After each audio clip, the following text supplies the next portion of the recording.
Dourados em Destaque, nós vamos iniciar agora, aproveitando a oportunidade de apresentar aqui um livro. Está aqui, olha, meu amigo Alex. E nesse livro aqui, nós temos uma antologia, uma coletânea sobre os sinos de Natal, né, dos principais escritos sobre o tema, né? Sobre o Natal, tema no Brasil. E aí, olha, um detalhe interessante. Isso aqui foi organizado lá em Belém, né? Belém do Pará. Belém do Pará. E 3 douradenses fazem parte desse livro, que nos honra. E eu gostaria, Marcos, que você lesse então o poema que fez jus à tua presença nesse livro aí, que é de uma antologia. E para chegar a esse livro, imagina o que deve passar, né? Escolhas e mais escolhas. Foram 2 contemplados, mas o que eu gosto mais, e eu acho que é, como diz o eu poético, né? O escritor sempre escreve um pouco de si mesmo, né? Ah, sem dúvida. É o Natal do menino. E a porta devagar vai se abrindo, é um casebre muito esquecido. A morte várias vezes ali visitou, levando um por um do pobre menino. Foi-se o pai, a mãe, uma irmã e um avôzinho. Tão vazio foi ficando o ninho, e o menino com a avezinha solitária chorava sozinho. A avó era sua única companhia. Lá de fora uma lata trazia com um pouco de água da bica distante. O menino pobrezinho não andava, a paralisia infantil o imobilizava, mas o seu coração ficava sempre palpitante com a porta que abria a qualquer instante. Ouvira que Jesus um dia nascera, crescer entre os povos e há muito fizera, um milagre igual, hoje já não mais se via. Mesmo assim, o menino ainda sonhava que Jesus um dia sua porta adentrará e com seus traços gentis e seu olhar nazareno, trará a cura ao menino no seu leito sereno. E a noite do Natal, porém, a lua já se fazia cheia, iluminando placidamente da praia sua areia, e no oceano reflete o esplendor prateado. O menino sonha em seu leito deitado, ouve o cantar dos pastores, os anjos lindos em seus louvores, e como que levado ao paraíso, vê um manto alvo e um ser iluminado, é Jesus que o recebe com um sorriso. Vem a mim, menino pequenino, vem anda que esta graça é toda tua. E diz o menino em resposta, minha maior graça é ver-te, ó menino Jesus. Andar é minha vontade, mercê tua. Serei feliz agora que o vejo. Esse, desde muito, era o meu desejo. E agora que me hei curado, de tua vida farei meu tratado.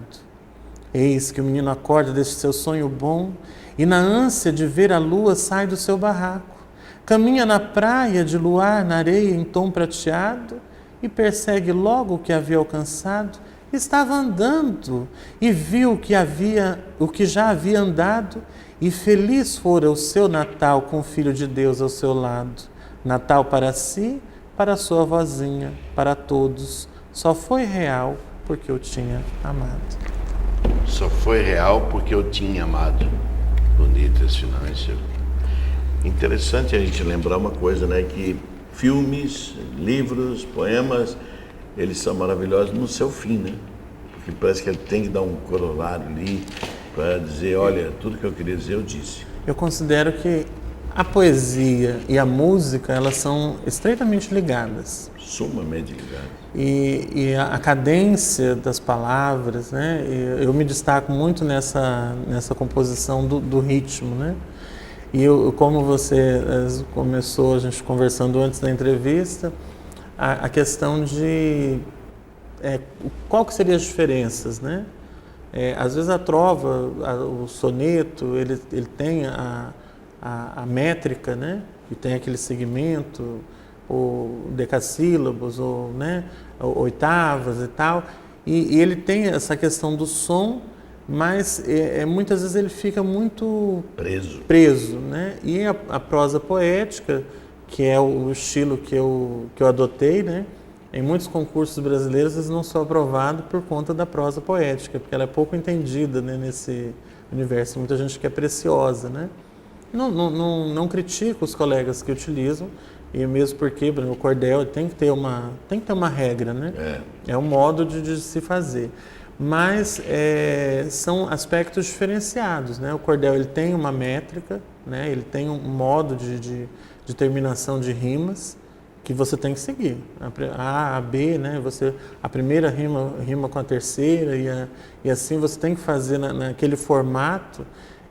O poema ele já é um pouco mais aberto, né? Versos livres ou versos brancos, como se fala, são os versos com estrofes reduzidas. E a prosa poética, ela é a prosa sequencial, mas ela é poética, que é o modo como eu escrevo, né? Que eu utilizo muito. Que não deixa de ter uma rima, só que sem ser forçada, né? Ela aparece no momento em que tem que aparecer. Porque a ideologia, do meu caso, eu gosto muito de ler, e que qualquer pessoa que lê para alguém, ela possa sentir como se alguém contasse a história, de uma forma versejada, lógico, né? E nesse livro, Marco, tem mais 2 douradenses, né? Tem mais 2 douradenses, que é a cordelista, né? Que é a Aurineide Alencar. Ela é professora. Aurineide Alencar. Ela é premiada, né? Ela é paraibana, mas mora em Dourados, né? Adotou Dourados mora muitos anos aqui. Até estava naquele dia, né? Ela estava lá na companhia. A Ruth Helma, né? Que ela enviou, só que ela não teve resposta, né? E aí quando eu recebi, eu falei: Ruth, você está no livro. Olha. E aí a gente foi muito, muito interessante, porque assim, os douradenses, eles estão se destacando no universo poético brasileiro. Já teve uma outra antologia que chama Poetise, né? Já 5 escritores douradenses foram contemplados, entre eles o conhecido Brígido Ibáñez, né? Tá lá na obra. Então, assim, nós estamos dando um aspecto de reconhecimento nacional. A Ruth Helma mesmo, vários prêmios, né, que ela recebeu nesse último tempo, né? Minha mãe, no Rio de Janeiro, recebeu uma moção, né, de honra por escrever. Então, você vê, o Rio de Janeiro, quanta gente não deve escrever naquele litoral, e às vezes uma poesia pode fazer a diferença. E nesse cenário, eu acho assim, que é um incentivo para que outras pessoas participem, né? Tem muitos artistas que são ciumentos, né? Falam assim: se você não é membro da academia, que você está se metendo com literatura. Mas eu acho que poesia é algo que todo mundo tem um pouco de poeta, né? Apesar de que tem algumas pessoas que sabem para quem falar, né? Sim. Vem falar isso aí, vem. De louco escritor, todo mundo tem um pouco, né? Então, claro, e principalmente de louco. Quando, Marcos, é que você percebeu que dentro de você brotavam essas palavras que tinham que ser concatenadas para poder formar uma poesia, um conto? Quando é que veio isso dentro de você? Que idade, mais ou menos? Desde que eu comecei a estudar, eu já escrevia. Mesmo porque no início da minha vida, como eu te falei, aquela questão muito de sofrimento, escrever para mim era uma válvula de escape, né? Como as pessoas têm como as pessoas têm um diário, né? Eu tinha o meu caderninho, né? E eu escrevia o que acontecia. Eu sempre busquei essa conversa comigo mesmo, né? Que escrever é conversar consigo mesmo. E também é a conversa com o coração dos outros, né? Muitas vezes a gente está na obra do outro e você conversa com a obra e conversa com você mesmo. E aí quantas vezes eu escrevi dos colegas, né? Aqui em Dourados nós temos a Glória Toledo, que canta e é atriz, né? Tem um poema que eu fiz dela, da Ruth Helma, a musa dos cordéis, fiz um texto todo para ela, né? Maria Pontes. Aí ela, como você consegue traduzir a pessoa? Interessante você falar disso, Marco, porque a Ruth não é nem nordestina, né?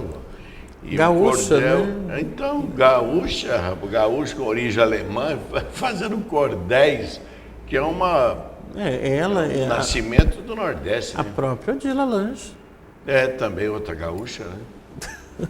Provando que esse sentir, a arte, ela não tem fronteira. Não tem, não. Né? E não é de um país, não é de um povo, é de todos os povos. E o Brasil, ele é esse celeiro. Eu acho assim, é aqui que a gente tem, como Manuel de Barros colocaria, matéria de poesia, né? O que não presta para as pessoas, presta para o poeta, né?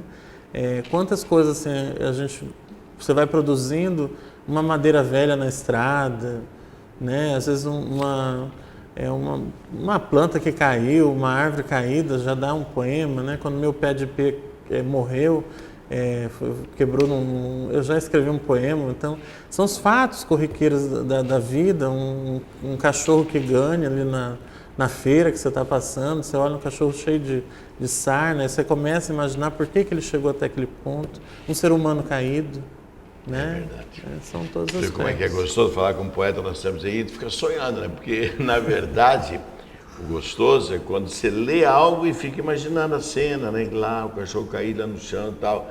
Eu tenho essa mania. O que eu vou lendo, eu vou transformando em imagem.